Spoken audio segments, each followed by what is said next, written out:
नमस्कार। छत्तीसगढ़ पंचायती राज अधिनियम के इस वीडियो में आपका स्वागत है। मैं हूं पुष्पेंद्र पांडे।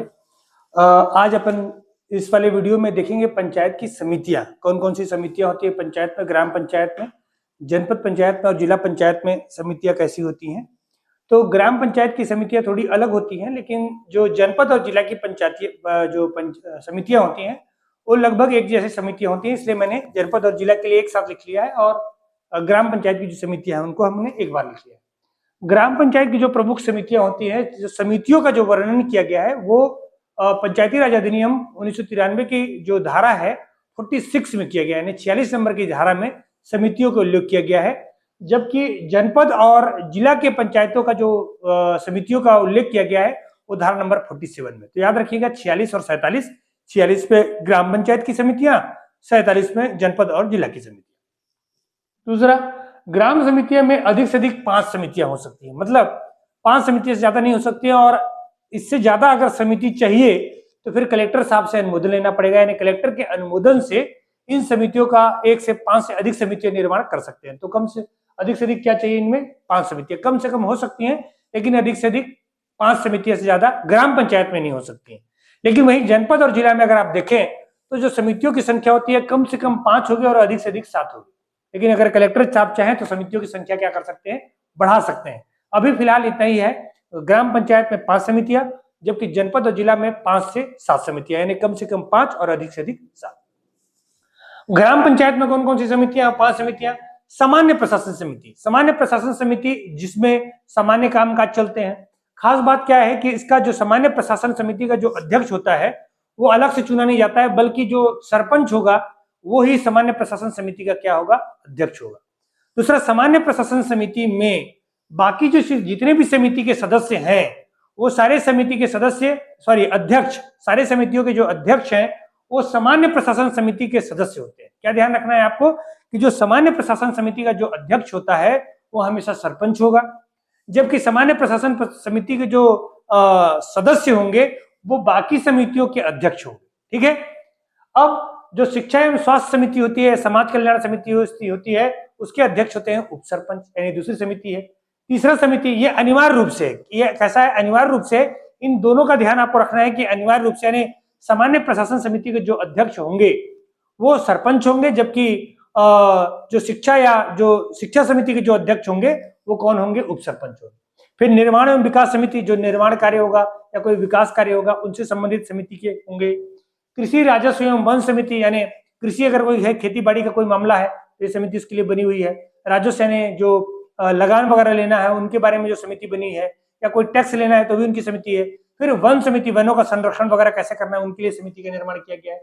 और फिर ग्राम गोठान समिति, यानी जो पशुपालन वगैरह था, जो एक गोठान बना था हमारे यहाँ, उन गोठानों के लिए जो समिति का निर्माण किया जाता था वो एक समिति थी। प्रत्येक समिति में जो समितियां, 5 समितियां आपको दिख रही हैं, इसमें 4-4 सदस्य हो सकते हैं। कितने कितने सदस्य हो सकते हैं, 4-4 सदस्य हो सकते हैं। और इसका जो अध्यक्ष होगा वो सामान्य प्रशासन समिति का क्या होगा, सदस्य होगा। ठीक। कार्यकाल इनका क्या होता है, 5 वर्ष का होता है, लेकिन अगर कोई व्यक्ति सही तरीके से कार्य नहीं किया जा रहा है तो उसको हटाया भी जा सकता है, यानी मूलतः वो 5 साल के लिए काम करते हैं हर समिति का कार्यकाल 5 वर्ष का होता है। सदस्य तो आते जाते रहते हैं, तो समिति का कार्यकाल कितना होगा, 5 वर्ष तक। ठीक। फिर जो जनपद और जिला की जो समितियां होती है वो धारा नंबर कहां बताया गया, 47 में बताया गया है। इसमें कम से कम 5 समितियां हो सकती हैं और अधिक से अधिक 7 समितियां। कौन कौन सी, सामान्य प्रशासन समिति, सामान्य प्रशासन समिति के अध्यक्ष कौन होंगे, वही जनपद के जनपद अध्यक्ष और जिला के जिला अध्यक्ष। शिक्षा समिति, शिक्षा समिति के अध्यक्ष कौन होंगे, तो शिक्षा समिति के अध्यक्ष होंगे जनपद में जनपद उपाध्यक्ष और जिला में जिला उपाध्यक्ष। फिर स्वास्थ्य, महिला एवं बाल कल्याण समिति, जो स्वास्थ्य के मामले में महिलाओं के बारे में चर्चा करेंगे। कृषि समिति, वन समिति, सहकारिता एवं उद्योग समिति, ये एक नया समिति होता है इसमें, है ना, सहकारिता एवं वन समिति, जो वहां ग्राम पंचायत में नहीं होती है। और संचार एवं संकल्प समिति, जो ग्राम पंचायत में नहीं होती है, वो इस मामले में काम करते हैं। प्रत्येक समिति में इस वाले में जैसे हैं 5 से 10 सदस्य होते हैं। इन समितियों में कितने सदस्य होते हैं, 5, कम से कम 5 सदस्य और अधिक से अधिक 10 सदस्य हो सकते हैं। इसके अलावा जो निर्धारित सदस्य के अलावा कोई होंगे, विशेषज्ञ सदस्य भी रखे जा सकते हैं। विशेषज्ञ सदस्य मतलब कोई इंजीनियर रखना है या कोई टेक्निकल वाला मामला रखना है तो विशेषज्ञ सदस्य के रूप में काम कर सकते हैं। कोई शासकीय अधिकारी भी सदस्य हो सकते हैं, जैसे नामित सदस्य के रूप में होते हैं, जैसे कोई पटवारी है, कोई आरईओ है, कृषि विकास विस्तार अधिकारी, एडीओ जो आप लोग बनेंगे उनमें से कोई हो सकता है, या एक कोई नामांकित जो निशक्त सदस्य होगा, नामांकित निशक्त सदस्य को भी रखने का प्रावधान है, उस सदस्य को भी समिति का सदस्य बनाया जा सकता है। तो इन दोनों को ध्यान रखना है। फिर क्या ध्यान रखना है कि जो समिति की जो बैठक होती है, वो जो समिति की जो बैठक होगी ग्राम पंचायत में बैठक यानी बुलाया गया है, तो ग्राम पंचायत में 3 दिन के अंदर बुलाया जाता है, और जनपद पंचायत में इसकी जो सूचना दी जाती है वो 5 दिन पहले दी जाती है। यानी अगर समिति की बैठक होने वाली है तो जो सदस्य समिति के जो सदस्य हैं उनको कब सूचना दिया जाएगा, तो ग्राम पंचायत में चूंकि एक ही गांव में रहते हैं तो फटाक से 5 दिन के अंदर 3 दिन के अंदर सूचना दिया जा सकता है, लेकिन जनपद और जिला वाले थोड़े दूर रहते हैं तो उसमें 5 दिन का समय लिया गया है।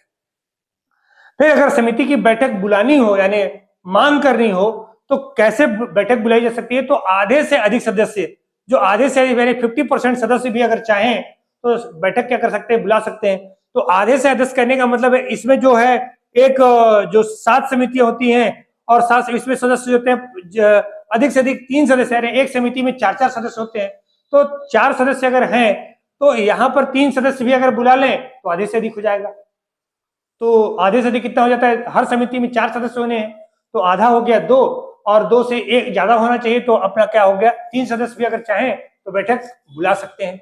फिर जो सभापति द्वारा 10 दिन के अगर मांग करते हैं कौन आधे से अधिक सदस्य, तो सभापति जो समिति का अध्यक्ष होगा, याद रखिएगा समिति के बारे में बात हो रही है, ग्राम पंचायत के बारे में बात नहीं हो रही।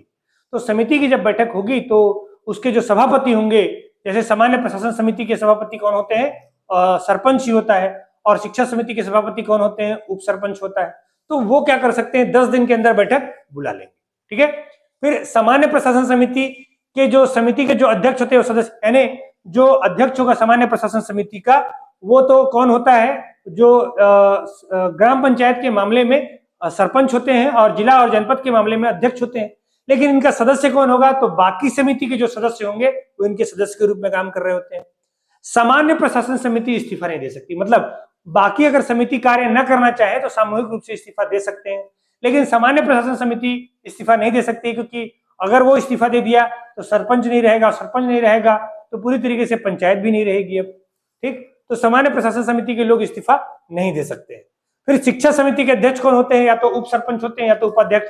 ग्राम पंचायत के मामले में उप सरपंच इसके अध्यक्ष होते हैं, जबकि जनपद और जिला के मामले में इसके उपाध्यक्ष जो होंगे वहां के, वो इसके अध्यक्ष होते हैं। शिक्षा समिति में अनिवार्यता यानी आवश्यक है, जरूरी है, शिक्षा समिति में एक महिला सदस्य होगी, यानी शिक्षा के लिए एक महिला होना बहुत जरूरी है, और एक सदस्य कोई एसटी या एससी वर्ग का कोई व्यक्ति सदस्य कैसा हो सकता है, नामित रहेगा। ये सदस्य अनिवार्यता है, ये मर्जी नहीं है, अनिवार्यता रहे। सरपंच उप सरपंच या अध्यक्ष अध्यक्ष अपने समिति के अलावा किसी अन्य समिति का सदस्य नहीं होगा। मतलब जो इस समिति जो बनाए गए हैं, अगर कोई सरपंच है, कोई उप सरपंच है, कोई जनपद अध्यक्ष उपाध्यक्ष है, या जिला का अध्यक्ष और उपाध्यक्ष है, तो केवल अपने समिति में वो क्या रहेंगे, शामिल रहेंगे। जैसे अध्यक्ष उपाध्यक्ष या उप सरपंच जो होता है शिक्षा समिति में, जबकि जो सरपंच होते हैं और अध्यक्ष अध्यक्ष और जनपद और जिला अध्यक्ष होते हैं, वो सामान्य प्रशासन समिति के क्या होते हैं, वो अध्यक्ष होते हैं। तो ये लोग और कहीं नहीं होंगे, यानी सरपंच और जो अध्यक्ष होंगे वो केवल सामान्य प्रशासन समिति में शामिल होंगे, और जो उप सरपंच और उपाध्यक्ष होंगे वो केवल शिक्षा समिति में होंगे।